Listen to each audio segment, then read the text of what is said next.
നമസ്കാരം, ന്യൂസ് കാർഡിലേക്ക് സ്വാഗതം.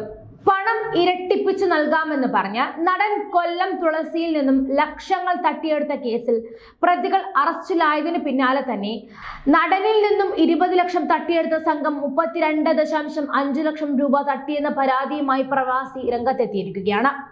ലക്ഷത്തിന് പ്രതിദിനം 400 രൂപ ലാഭവിഹിതം നൽകാമെന്ന് വാഗ്ദാനം ചെയ്തുകൊണ്ടാണ് പണം തട്ടിയതെന്ന് പട്ടം സ്വദേശി രാജൻ പരാതിയിൽ പറയുന്നു.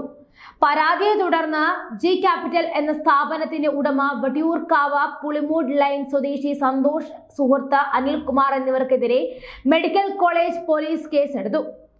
കൊല്ലം തുളസിയുടെ പരാതിയിൽ സന്തോഷിനെയും മകൻ ദീപകിനെയും മ്യൂസിയം പോലീസ് മുൻപ് അറസ്റ്റ് ചെയ്തിരുന്നു.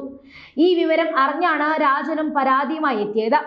2020-ൽ രാജൻ തവണകളായി 43.5 ലക്ഷം രൂപ ഇവർക്ക് നൽകിയെന്നും ലാഭവിഹിതമായി 11 ലക്ഷം രൂപ ഇവർ തിരികെ നൽകിയെന്നും പരാതിയിലുണ്ട്. ഷെയർ മാർക്കറ്റ് വഴി നിക്ഷേപം ഇരട്ടിയാക്കി നൽകാമെന്ന് വാഗ്ദാനം ചെയ്ത പ്രമുഖർ ഉൾപ്പെടെയുള്ള പലരിൽ നിന്നുമായിട്ട് സംഘം പണം തട്ടിയെടുത്തിട്ടുണ്ടെന്ന് പോലീസ് പറയുന്നു. പലരും നാണക്കേടോർത്താണ് പരാതി നൽകാത്തത്. വീടും വസ്തുക്കളും പണയപ്പെടുത്തി വരെ പലരും പണം നിക്ഷേപിച്ചിട്ടുണ്ടെന്നാണ് വിവരം. ഇവർ നിരവധി പേരെ കബളിപ്പിച്ചാണ് പണം തട്ടിയതും. ഇക്കൂട്ടത്തിലാണ് കൊല്ലം തുളസിക്ക് 20 ലക്ഷം രൂപ നഷ്ടമായതും. ആദ്യം 2 ലക്ഷം രൂപയായിരുന്നു നൽകിയത്. ഇത് 4 ലക്ഷം രൂപയായിട്ട് തിരിച്ചു നൽകി. പിന്നീട് 4 ലക്ഷം നൽകിയപ്പോൾ 8 ലക്ഷമായി തിരിച്ചു നൽകുകയും ചെയ്തു. ഇതോടെ 20 ലക്ഷം നൽകിയെങ്കിലും പിന്നീട് ഒന്നും തിരിച്ചു ലഭിച്ചില്ല. തുടർന്ന് പോലീസിൽ പരാതി നൽകി. ഇത്തരത്തിൽ നിരവധി വട്ടിയൂർക്കാവ്, ശ്രീകാര്യം ഉൾപ്പെടെയുള്ള പല പോലീസ് സ്റ്റേഷനുകളുമായിട്ട് പ്രതികൾക്കെതിരെ കേസ് രജിസ്റ്റർ ചെയ്തിരുന്നു. കേസിന് പിന്നാലെ പ്രതികൾ 2 വർഷത്തോളമായി ഒളിവിലായിരുന്നു. ഡൽഹിയിൽ ഉൾപ്പെടെ ഒളിവിൽ കഴിയുന്നതിനിടയിലാണ് പോലീസിന്റെ പിടിയിലായതും. ചെറിയ ഇരയിട്ട് വലിയ മീൻ പിടിക്കാമെന്ന് ആഗ്രഹിക്കുന്നവരാണ് മനുഷ്യൻ. അതുകൊണ്ട് തന്നെ ചെറിയ നിക്ഷേപം വലിയ ലാഭം എന്ന് കേട്ടാൽ തന്നെ കയ്യിലുള്ള ക്യാഷ് എടുത്തു കൊടുത്ത് പണി മേടിക്കുന്നവരാണ് മിക്കവരും. പലതരത്തിലും പല വിധത്തിലും തട്ടിപ്പുകളെ കുറിച്ച് കേട്ടിട്ടും അറിഞ്ഞിട്ടുമുണ്ടെങ്കിലും അറിയാതെ എങ്ങനെയോ ഇത്തരക്കാരുടെ വലയിലേക്ക് വീണു പോകുന്നത് ഇപ്പോൾ പതിവാണ്. ഇരട്ടി തുകയും മാസം തോറും 70,000 രൂപ ലാഭവിഹിതവും നൽകാമെന്ന് വാഗ്ദാനം നൽകി മലപ്പുറം ജില്ലയിൽ ഇല്ലാത്ത കമ്പനിയുടെ പേരിൽ ലക്ഷങ്ങൾ തട്ടിയെടുത്ത 2 പേർ പിടിയിലായിരുന്നു. സാധാരണക്കാരായിരുന്നു ഇവരുടെ തട്ടിപ്പിന് ഇരയായവർ.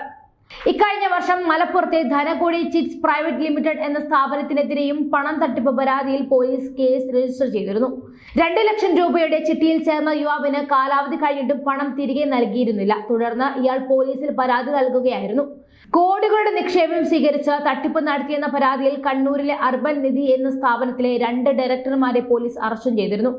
ഉയർന്ന പലിശ വാഗ്ദാനം ചെയ്ത കോടികൾ നിക്ഷേപം സ്വീകരിച്ച് കാലാവധി കഴിഞ്ഞിട്ടും മുതലോ പലിശയോ തിരിച്ചു നൽകാതെ വഞ്ചിച്ചു എന്നാണ് നിക്ഷേപകരുടെ പരാതി.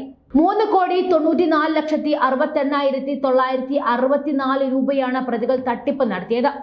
അങ്ങനെ വിരലിൽ ഒതുങ്ങാത്ത വിധം തട്ടിപ്പുകൾ എന്ന് സർവ്വസാധാരണമാണ്. കാലം മാറുന്നത് പോലെ കോലവും തട്ടിപ്പുകളുടെ എണ്ണവും രീതിയും മാറിയെന്ന് മാത്രം. ഓൺലൈൻ ലോൺ ആപ്പ് വഴിയും സ്കാം വഴിയുമെല്ലാം തട്ടിപ്പുകൾക്ക് ഇപ്പോൾ ഒരു പഞ്ഞവുമില്ല.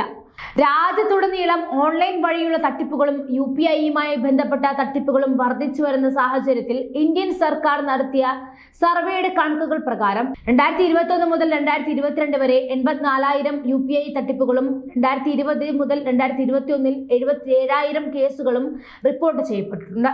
കൂടാതെ 2022-2023 കാലയളവിൽ രാജ്യത്ത് UPI ഇടപാടുകളുടെ 95,000-ലധികം തട്ടിപ്പ് കേസുകൾ രേഖപ്പെടുത്തിയിട്ടുണ്ട്. ഒരു വർഷത്തിനുള്ളിൽ കേസുകൾ ഏകദേശം ഇരട്ടിയായി. ഈ വർഷത്തെ ഒരു മാസത്തെ കണക്ക് തന്നെ പരിശോധിച്ചാൽ കണ്ണു തള്ളും എന്നത് ഉറപ്പ്. എത്ര കൊണ്ടാലും പഠിക്കില്ല എന്ന് വെച്ചാൽ എന്താ ചെയ്യാ, അല്ലേ?